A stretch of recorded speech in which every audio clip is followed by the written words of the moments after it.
පාට ලෝකයක් මැද පුංචි දරුවන් තනි වුණොත් ඒ ලෝකෙ කොහොම තියේද? අම්බෝ මැජික් එකක් වගේ ලස්සන පාට ලෝකයක්. පසුගිය දවසක කොළඹ ආකේඩ් නිදහස් චතුරස්‍ර භූමියේදී ඇට්ලස් අපි ඒ පාට ලෝකය දරුවන් වෙනුවෙන් උදා කර දුන්නේ 2025 ඇට්ලස් චිත්‍රතරගයේ ජයග්‍රාහකයන්ගේ ත්‍යාග ප්‍රදානෝත්සවයත් සමග පැවැත්වුණු ඇට්ලස් ආර්ට් කානිවල් එකේදී.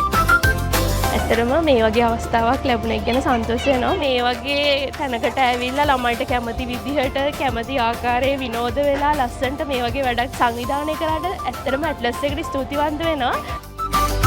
අපේ පුංචි සිත්තරන්ව ඇගීමෙන් අනතුරුව ඒ ලෝකෙ අත්විඳින්න පොඩ්ඩන්ට අවස්ථාව ලැබුණා.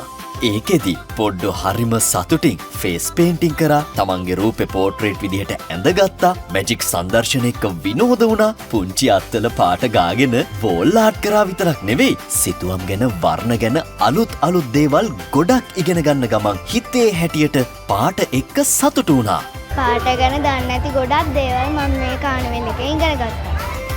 අත්වල පාට ගාගෙන මම බෝඩ් එකේ ලොකු චිත්‍රයක් ඇඳලා. ඇට්ලස් කියලා කියන්නේ ලංකාවේ ප්‍රමුඛතම ඉගෙනුම් සන්නාමය. ඉතින් අපි ඇත්තටම ආයතනයක් විදිහට අපිට රෙස්පොන්සිබිලිටි එකක් තියෙනවා. ඉතින් ඒ ඔස්සේ හිතාගෙන යනකොට ඇත්තටම අපිටත් මේ දැනිච්ච දෙයක් තමයි දැන් ඩිවයිසස් වල තමයි ගොඩක්ම දරුවෝන් තමන්ගේ කාලය ගෙවන්නේ. ඉතින් ඇත්තටම ඩිවයිසස් වලට වෙලා ටයිම් එක වේස් කරන්නේ නැතුව පුළුවන් නම් අපිට චිත්‍ර වගේ දේවල් පාට කරන්න, අඳින්න, අපි මේකට කියන ආර්ට් ඇන්ඩ් ක්‍රාෆ්ට් කියලා. ඉතින් ඒ වගේ දේවල් වලට යොමු කරන්න පුළුවන් නම් ඒක තමයි අපිට කරන්න පුළුවන් හොඳම දේ. ඉතින් ඒකේ ඒ අරමුණ අරගෙන තමයි මේ පාටලුවක් දිනන හෙටක් අපි දෙයක් කරේ.